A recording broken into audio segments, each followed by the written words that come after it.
Dear student, आपका फिर से स्वागत है फार्मा गाइड हिंदी पे। आज हम देखेंगे फार्मास्यूटिक्स सेकंड के डी फार्मेसी सेकंड ईयर के मोनोफेजिक लिक्विड डोसेज फॉर्म के 25 इंपॉर्टेंट क्वेश्चन। उससे पहले चैनल को ज़रूर सब्सक्राइब कर देना है, वीडियो को लाइक कर देना है और पास से दिए गए बेल घंटी को ज़रूर प्रेस कर देना है ताकि आने वाले अगली वीडियो की नोटिफिकेशन आप तक जल्द से जल्द पहुँच सके। तो चलिए शुरू करते हैं। पहला क्वेश्चन है हमारा, syrup can not be sterilize by autoclaving because.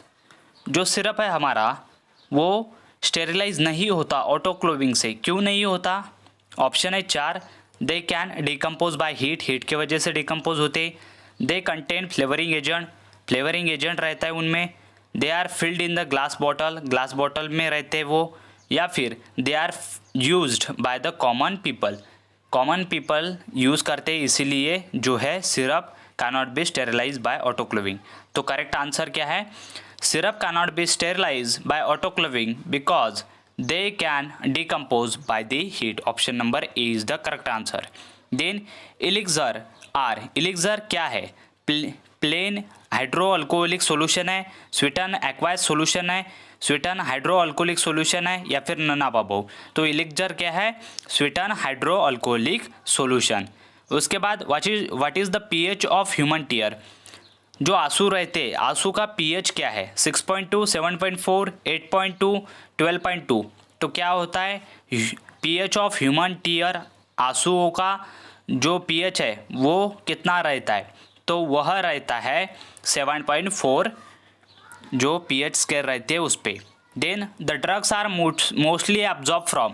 जो ड्रग्स रहते हैं वो ज़्यादा करके एब्जॉर्ब होते हैं कहाँ से? एम्प्टी स्टमक से, फिल्ड स्टमक से, stomach with nutrient and vitamin से, या फिर स्टमक हैविंग द मोर एसियल फ्लूइड।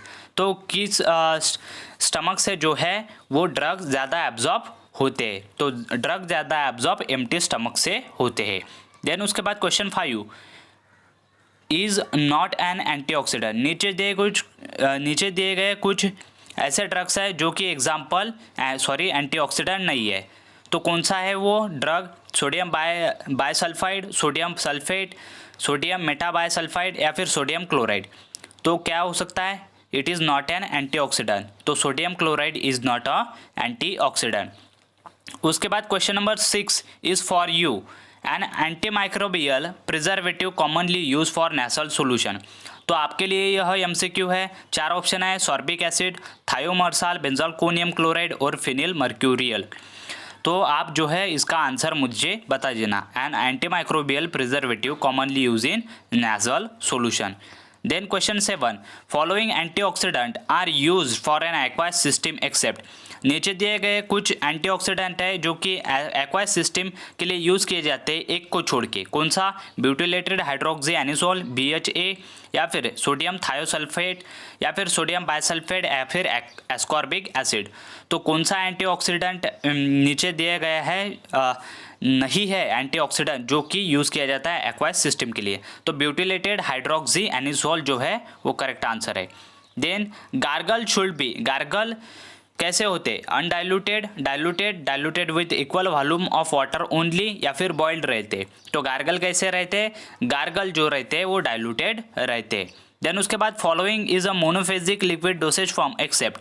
नीचे दिया गया मोनोफेजिक लिक्विड डोसेज फॉर्म है, एक को छोड़ के। कौन सा वो एक एक्सेप्शन है?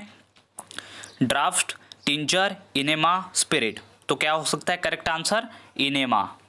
देन उसके बाद following is an disadvantage of liquid dosage form except. नीचे दिए गए कुछ डिसएडवांटेजेस है डोसेज फॉर्म के, एक को छोड़ के। Not suitable of hygroscopic substance, more chance of microbial contamination, poor stability of medicament and change of variation in the dose. तो क्या हो सकता है correct answer? The disadvantage of liquid dosage form सारे हैं लेकिन एक को छोड़ के। Liquid dosage form not suitable for hygroscopic substances, यह रॉन्ग आंसर है। तो option number A is correct. Then question 11, a clear homogeneous mixture prepare by dissolving solid, liquid and gas is called as. क्या कहा जा सकता है उसे? तो यह भी आपके लिए एमसीक्यू रहेगा। होमोजेनाइजेशन, सस्पेंशन, ट्रू सॉल्यूशन या फिर सैचुरेटेड सॉल्यूशन। तो क्या रह सकता है? हमें कमेंट करके ज़रूर बताना। Then question 12, component of solution present in the large amount of liquid system is known as. जो कंपोनेंट ऑफ सॉल्यूशन प्रेजेंट रहते हैं लार्ज अमाउंट में लिक्विड में, उन्हें कहा जाता है, क्या कहा जाता है उन्हें? सोल्यूट, साल्ट, सस्पेंडिंग एजेंट या फिर सॉल्वेंट। तो क्या कहा जाता है उन्हें? सॉल्वेंट कहा जाता है। Then question 30, which of the following is an not a example of monophasic liquid dosage form for internal use. नीचे दिए गए कुछ एग्जाम्पल है मोनोफेजिक लिक्विड डोसेज फॉर्म के, not an example of monophasic liquid dosage form, जो कि internal use के लिए यूज किया जाता है। Linctus, liniment, mixture, elixir. तो क्या हो सकता है करेक्ट आंसर? करेक्ट आंसर है liniments. Then question 14, the syrup containing medicinal substances are called. Syrup में जो मेडिसिनल सब्सटेंस रहता है उसे क्या कहा जाता है? Medicated syrup, aromatic syrup, Ayurvedic syrup, flavoured syrup. तो ऐसे सिरप को क्या कहा जाता है? ऐसे सिरप को कहा जाता है मेडिकेटेड सिरप, जिसमें मेडिकल सब्सटेंसेस प्रेजेंट है। Then syrup retard the oxidation because it contain. Syrup में ऑक्सीडेशन नहीं होता, क्यों? क्योंकि उसमें रिड्यूसिंग शुगर प्रेजेंट रहते हैं, या फिर हाइड्रोजनेटेड शुगर रहते हैं, या फिर ऑक्सीडाइजिंग एजेंट रहते हैं, या फिर स्टेबलाइजर रहते हैं। तो सिरप जो है रिटार्ड ऑक्सीडेशन नहीं होने देता, बिकॉज इट कंटेन द, क्या कंटेन करता है वो? Reducing sugar. देन उसके बाद to prepare a stable and clear syrup substance mix in the formulation are.